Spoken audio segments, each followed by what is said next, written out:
In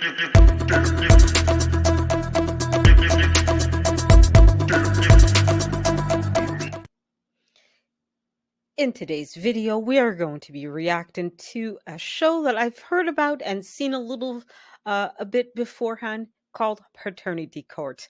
Now, obviously, this show has been around for a long time. I'm certainly not the first one to react to this show. And this episode in particular was suggested to me by a coworker of mine. So hopefully you guys will enjoy this as much as I did. Please let me know in the comments section if you want me to continue reacting to shows like The Paternity Court. Please be seated. Hello, Your Honor. Hello. This is the case of Casey versus Ewing, Edwards, and Hawkins. Thank you, Jerome. You're welcome. So as you saw by that little intro clip, this case involves three individuals, the daughter, the mother, and a particular man. But it's going to be a little bit different. So I'm not going to spoil it too much, but just be known that one of the parents, the father, there's a little twist to his story, but we'll get into it and you'll let me know, guys, what your thoughts are on this particular episodes down in the comments. Good day, everyone. Good day, Your Honor. Miss Casey, you say that for more than 25 years, your mother has told you that a deceased man who is listed on your birth certificate is your biological father. Yes, Your Honor. Now another man, Mr. Edwards, is claiming he is your biological father. Yes, Your Honor. So as you can see, guys, already we're starting with some of the drama here. Miss Casey, who's the daughter, is in court because another man, Mr. Edwards, is claiming to be her father, but she was told since she was born that a deceased man is her father. Now, obviously, guys, I can't show you all of the video. I will be going through some of it where I'm just going to talk and say and summarize what was said in that part.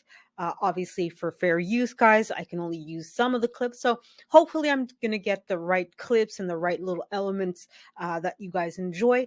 And I will be linking down in the description the full video for you guys to watch for yourself in full. All right. So we'll go through it all together and hopefully you guys will like this. So as you guys can see here, the young lady, Miss Casey, wants to know who her father is, right? She wants, concrete, who's the baby daddy proof, right? And it is something that's very difficult as an adult to still have that question. As you guys saw, she's 31. This happened, a couple years ago. So she's, in her mid 30s, early 40s at this point, right? So at this point, most of us, it shouldn't be a question, right?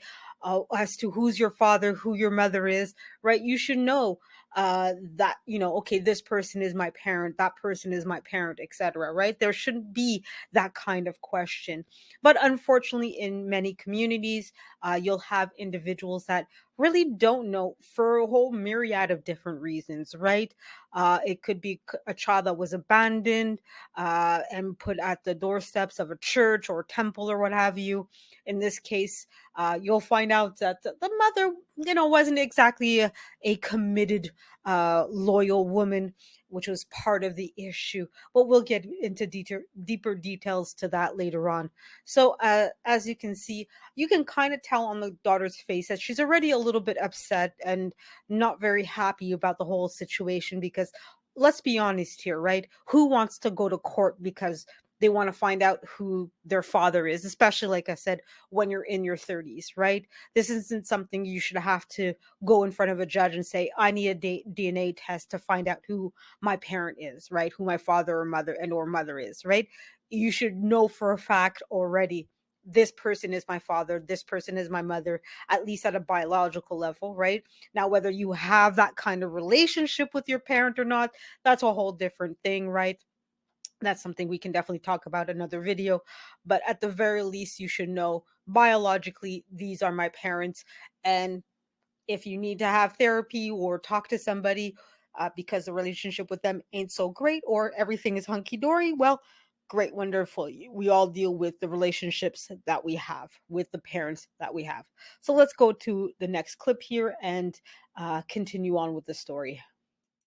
When you hear your daughter talk about how much it hurt to grow up without her father, how do you feel? It hurts me to find out that's how she feels. If I would have knew that that's what she needed, I would have did my best to help her, but I did not know. So, of course, in this moment, you see that the mother is acting all shocked that she didn't know that her daughter really needed to have a father, her father, in the house, or at the very least, a father figure. In a part that I didn't show, the daughter was saying that she really was struggling to not have a father in the house, and not just have, because she was saying that she has a birth certificate with the name Hawkins on it, Curtis Hawkins, as the father, but no male figure there helping to raise her. And she was indicating that she's trying to avoid that issue with her daughter by making sure that the daughter knows who her father is, has the Hawkins family name, et cetera, because even though it was just a name on a birth certificate, for her, she bonded very closely to that man, to that image of the man. Now, what's important to recognize here and say that's essential is Hawkins is allegedly deceased, and he apparently died because, in this, trigger warning for those of you who have been through traumatic incidences, that he apparently died because of a gunshot wound to the head. So obviously for her, she felt like she was obviously robbed of an opportunity to be raised by her father, to have her father involved in her life, and to sort of miss a lot of those key events, key moments that so many daughters want with their fathers, right? When we get married, who do we want to walk us down the aisle? Our fathers, obviously, right? The father obviously missed her birth, graduations, birthdays, all of these things, right? That for us as children, regardless of whether you're the son or daughter, you want to have your parents there for you.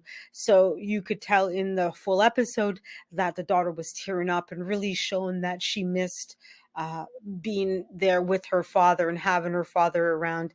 And that's why you see this clip. And I found it interesting that the mother's like, "Oh, I didn't know." I mean, come on, how can you not know that a daughter, especially daughters, want their fathers around them? Like, come on, every daughter wants their father around, just like every son wants their mother around.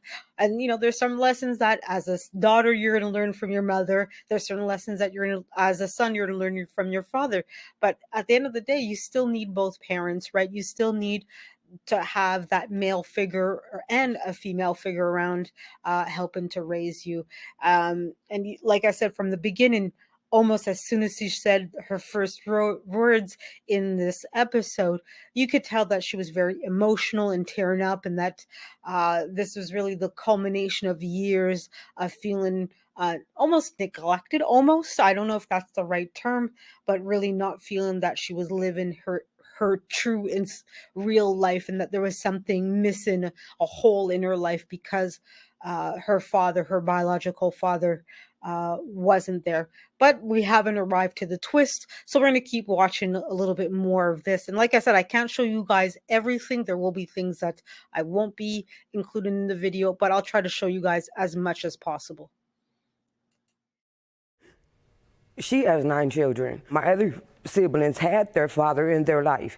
Me, it was like a dark hole. Just I was walking down a dark hallway that it was never going to have no bright light to it. And it was kind of rough. It was real hard on me. So, as you heard, the daughter goes in and reiterates what I said earlier about the fact that she felt left out, that the other siblings of Miss Ewan, so Miss Ewan, the mother, has had 9 children in total. And you see that the plaintiff here really is struggling with the fact that her other brothers and sisters, her siblings, had their father in their lives, or at the very least was somebody that they could visit or talk to or something, have some kind of relationship with. If the father was not directly involved in their lives, it was somebody that they could go to eventually. But that this particular one felt like, okay, my father was is deceased, he's not amongst the living. So she kind of felt very left out, and really not, maybe not 100% part of the family. Now I'm make coming to my own conclusions. Maybe I'm putting words in her mouth. Maybe that's not at all what she's trying to say. But at the very least, she was definitely not in a good place. That she felt that she was missing out on an experience. Now, obviously, the mother goes in to explain later on in the video as to what she told the daughter about her father, about where he was, what happened, the incident of his death, and why he was not currently in the lives of his daughter, and consequently the grandkids as well. Now, we will find out later on a little bit more about this story from a different perspective. So we're going to get into that.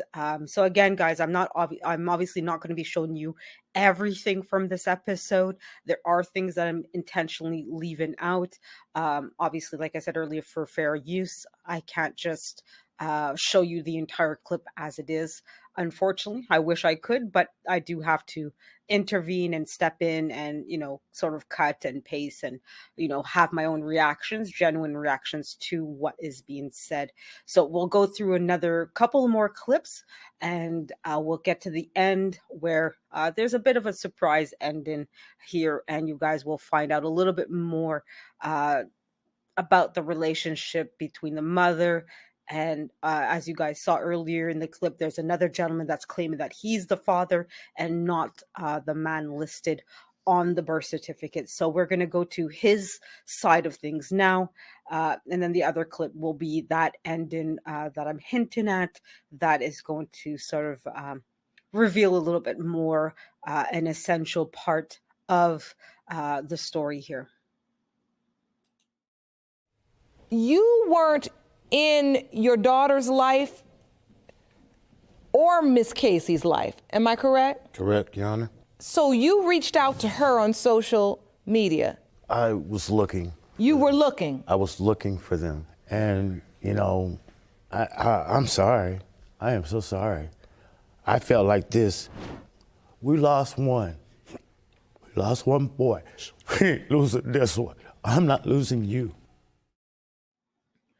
So as you see, we hear from Mr. Edwards, who is potentially the father of the plaintiffs, indicated that he is the biological father of her older sister. And he believes, based on the way they look, their similarities, the way they sound, that he is her father as well. He goes on to say that he had lost a child, a son. He doesn't say exactly how this child was lost, but he does indicate that, look, I want to be your father. I want to be involved in your life. He apologized for her experience and for the lack of the fact that she had a father, a manly figure, somebody there to say, I'm your dad. I'm going to be involved in your life. And you can clearly see that, this upsets her because, she made it clear throughout this video that she felt empty, that she felt like she wanted that connection with her father, a father, somebody. And here's somebody saying, look, I'm sorry that you didn't go through that you didn't have that connection. And I'm here, I'm willing, and I'm able, that if it, the court comes out and proves that I am your father, I'm willing to step in and, do the necessary steps to correct that. And I don't know if he would be willing to go to therapy or something with her, but you can see that he genuinely cares and wants to be involved in her life as her father, or that kind of role. Right now, obviously she's in her 30s, so at this point it's not necessarily about a father raising her per se, but really more symbolically having that older generation, that somebody that can step in as a father figure symbol, rather than the actual, like, okay, I have to teach her how to walk and talk and eat, and I'm gonna now bring you to like give you away at your wedding and things like that. There's lots of things that at a practical level, obviously it's too late for that. But you can see both of them are very emotional. Both of them have very heartfelt emotions, and truly lack something, because he feels that he missed out on having a daughter in his life, or another daughter, I should say, and she feels that she missed out on having a father in her life. So I can only assume that they kind of maybe feel like kindred spirits, or that there's potentially a connection between the two here. But we'll go to the next clip, where obviously it's revealed what's going on here and what the answer is. Is it he that's the father of this child, or is it somebody else, right? So we, in that little last clip, I'll go through everything together, and we'll see what happens for the plaintiff, and see if she gets the answer that she's hoping for. In the case of Casey versus Ewing, Edwards, Hawkins, pertaining to whether Mr. Edwards is the father of Ms. Casey. Mr. Edwards, you are not her father.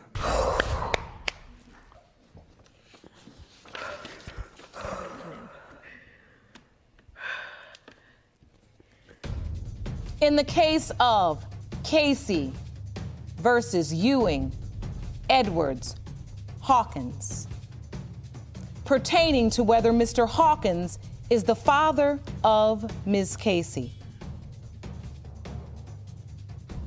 Mr. Hawkins, you are not her father.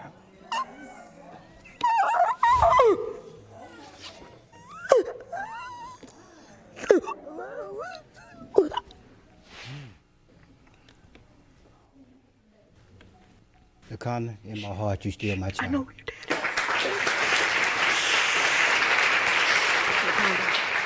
Ms. Ewing, do you know who her father is? Yeah, I do. And it's His brother. Mr. Hawkins' brother? Whoa. Didn't see that coming.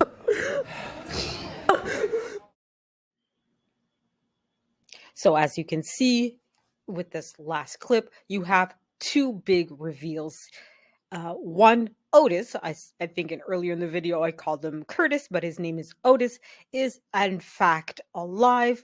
And also the second reveal is that neither men that were tested through DNA were the father of the plaintiff.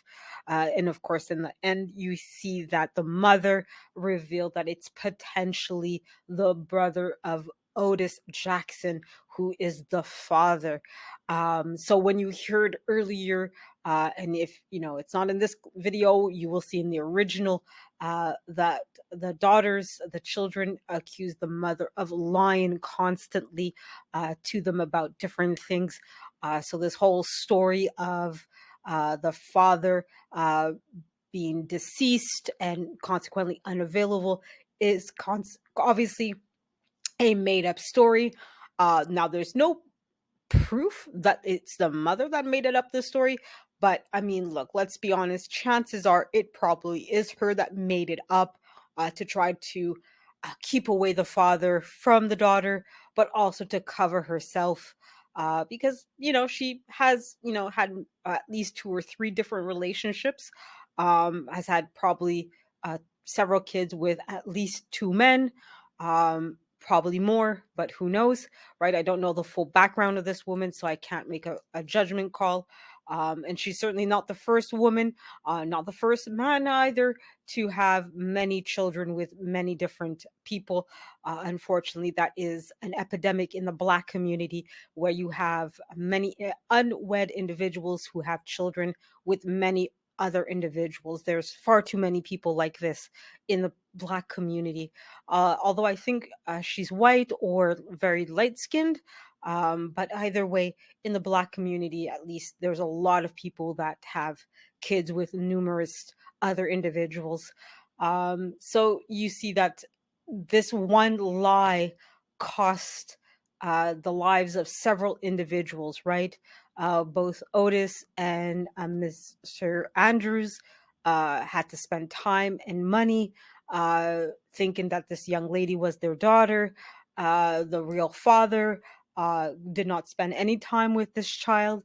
And obviously, the plaintiff spent her entire life not knowing who her father is, not having a relationship with him, etc. So, this one lie cost the lives of at least four people that we know of for sure, right? It impacted four people. So of course, at the end, the judge, basically scolds the defendant, the mother, and says, "Look, you need to," basically paraphrasing here, you basically need to act better and do better. People in your lives deserve this truth. They deserve your best, especially your children, right? And I agree with that.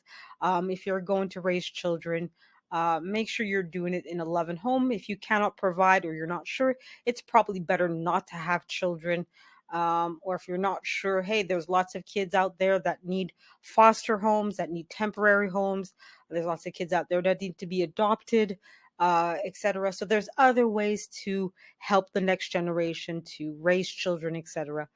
So I just hope that the daughter has contact with the father and is able to prove once and for all that he is indeed the father, and that she can get the peace of mind that she truly deserves, because there's nothing worse than being an adult and still not having peace of mind. And it's not like she did anything wrong. It's not like she asked to be born into this world in such circumstances. And she is trying her best to basically resolve this issue by, hey, let's get a paternity test here. Let's get the DNA going. Let's get the this question answered, so we can all move on and into dealing with other parts of our life. But I don't know if you can really heal 100% from situations like this. It definitely doesn't happen right away. She will spend some days, probably months, and maybe even years healing from this kind of thing. Because when your own mother lies to you like this, uh, even if it's maybe a lie that was told to the mother and the mother just repeated it, you have a hard time trusting people after that. You have a difficult time establishing relationships with people because of these kinds of things. And that kind of thing does carry on to the next generation, even if it's not exactly the same, even if it's not to the same degree, it does have an impact on her children. Even though she's probably doing her best to raise her children, it's still impacting them as well, because they also probably want to know who granddad is, right? They want to know who their grandfather is. They want to have a relationship, especially when they're little babies, right? And grandparents, want to spoil their grandchildren as well, right? So it goes both ways. So to see that it potentially has an impact to other people as well is always a sad thing. People that, like I said, the daughter didn't ask for this, the grandchildren didn't ask for this, the men has some degree of culpability. You should know who your children are. You should know without a doubt uh, who you're having a relationship with. And really, if you know you can't be married to this person forever, then, well, it's probably better to keep it in your pants, right? So even though there's some degree of victimization towards the men, they have some degree of culpability as well here. They a little bit. There's still mostly victims. It's not like they decided, yeah, let's walk out from this girl's life. But they could have both, done better decisions as well. And of course, a mother is definitely guilty as hell. And for me, it's this why I personally believe, and this is my personal opinion, once you have a baby, everybody gets a DNA test. And if the father doesn't match, you don't sign the birth certificate. I don't care if you think you're the father or not. If you want to think you're the father, okay, not a problem. You can always adopt the kid. That's not a problem. I have nothing against adopting kids and foster parents and all that, but you do not put your name on the birth certificate. If you're not DNA proven the father, proven the mother, your names do not belong on the birth certificate, right? You did not create this child. You can adopt them. That's absolutely fine, like I said, but you do not get the right to put your name on the birth certificate. And I think once it's mandated, once it's for everybody, you lose that, oh, well, I just want to be sure, honey. It kind of takes away that sense of it's uncomfortable and you're afraid to ask. And what does it mean if it's, look, the court does DNA tests for everybody. If you think this gentleman is the father, we'll do a DNA test and we'll clear it up. If he's the father, great. Here's the paperwork, sign it, and let's move on. If you're not the father, well, everybody has explanations to do, right? So, like I said, if you cannot put a DNA test, if you're unwilling, either as the mother or the father, better explain that before getting children involved, right? So, but again, guys, this is just my personal opinion. If you guys disagree or agree, let me know what your opinions are in the comments. Keep everything respectful, guys, and we can have any conversation on any topic that you want.